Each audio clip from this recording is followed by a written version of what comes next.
There is a hole in the middle of a desert that has been on fire for over 50 years. The official story is that it was an accident, a Soviet drilling mistake, collapse.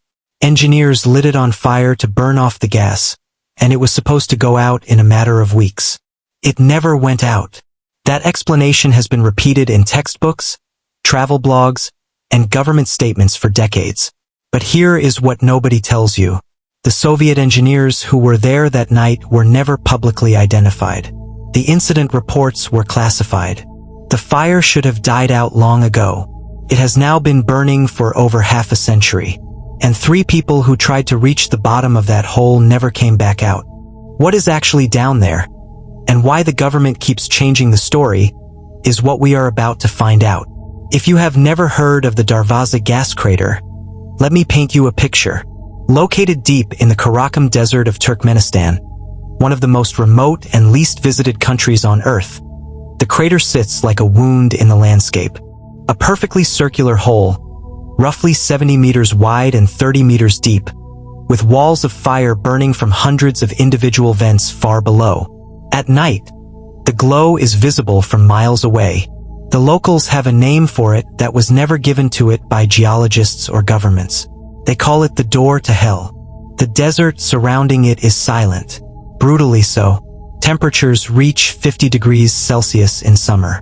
There is almost no wildlife, no water, and yet, every year, thousands of people make the trek across that sand specifically to stand at the edge and stare down into it.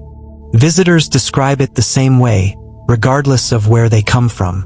It does not feel like looking at fire. It feels like looking at something that is looking back. The version of history you will find on most websites goes like this. In 1971, Soviet geologists were drilling for natural gas in the Karakum Desert. The ground beneath their equipment collapsed into an underground cavern. To prevent a buildup of toxic methane, engineers made the decision to light the gas on fire, expecting it to burn off within weeks. It did not burn off within weeks. It is still burning today. That is the story. Clean, simple, almost boring. Except that when researchers began pulling on that thread, it started to unravel. No official Soviet documentation of the 1971 incident exists in any public archive. None. For a government that documented everything, a complete absence of any paper trail for a significant geological collapse is, at minimum, deeply unusual. Geologists who have studied the crater say the burn pattern and the shape of the cavity are inconsistent with what a single accidental collapse would produce. One researcher said on record that it looked less like an accident and more like something had been excavated. And then there are the 3 workers, men sent into that crater with equipment, who never came back out. The Turkmen government has never publicly acknowledged these incidents. The families were told the men died of unrelated causes. In 2013, Canadian explorer George Karounis became the first person in recorded history to reach the floor of the Darvaza crater and return alive. He descended on a rope in a specially designed heat suit, spending roughly 15 minutes on the bottom, collecting soil samples. What scientists found in those samples rewrote something we thought we understood about the limits of life on this planet. Bacteria, living, active bacteria, thriving in temperatures that should make life chemically impossible. Not fossils, not remnants, living organisms, at the bottom of a burning gas crater, feeding on methane, in total darkness. And there is something else from that descent that received almost no coverage in English-language media. The walls of the crater are moving, not collapsing, not settling, actively shifting. The cavity below the visible floor is substantially larger than the opening suggests. What you see from the rim, that great circle of fire, is not the full picture.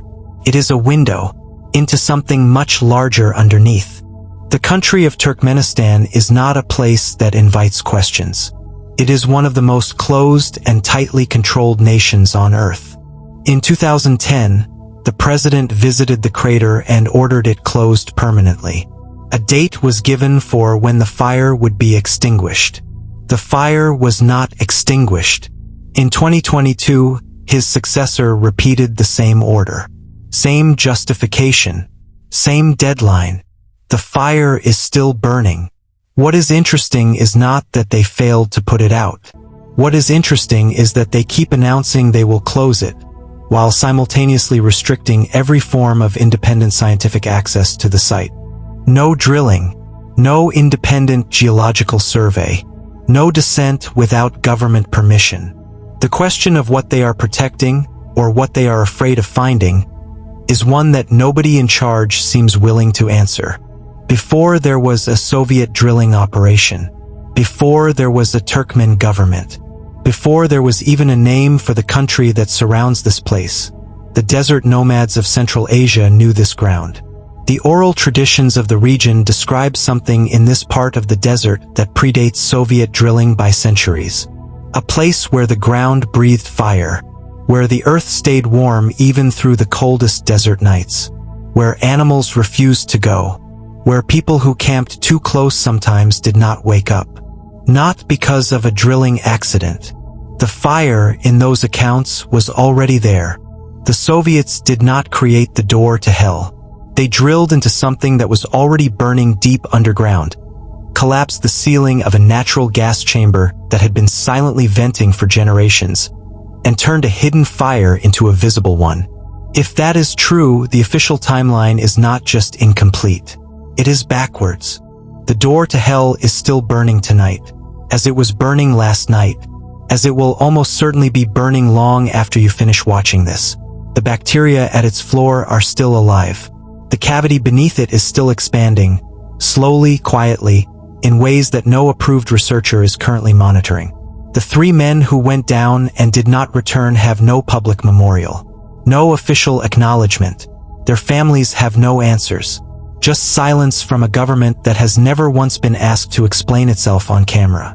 If this is the kind of story that keeps you up at night, the kind that makes you question what we are actually being told, then subscribe, because this channel exists for exactly that. Hit the subscribe button right now and turn on notifications so you never miss what we uncover next. And what we are left with is this: a government that keeps promising to close something it clearly cannot control. A fire that should have died decades ago and refuses to. 3 men with no graves. And a hole in the earth that indigenous peoples warned about long before any Soviet engineer ever set foot in that desert. The governments that control the story have maintained a version of events that requires you to believe a significant geological incident left no paper trail. That a fire meant to last weeks has now burned for over 50 years.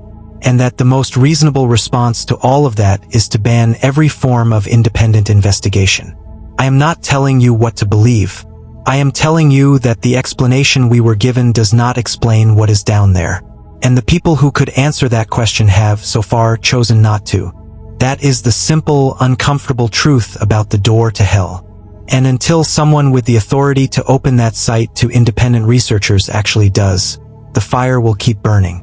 The ground will keep shifting, and the question will remain exactly where it has always been. Unanswered, in the dark, at the bottom of a hole that has swallowed people alive and given almost nothing back.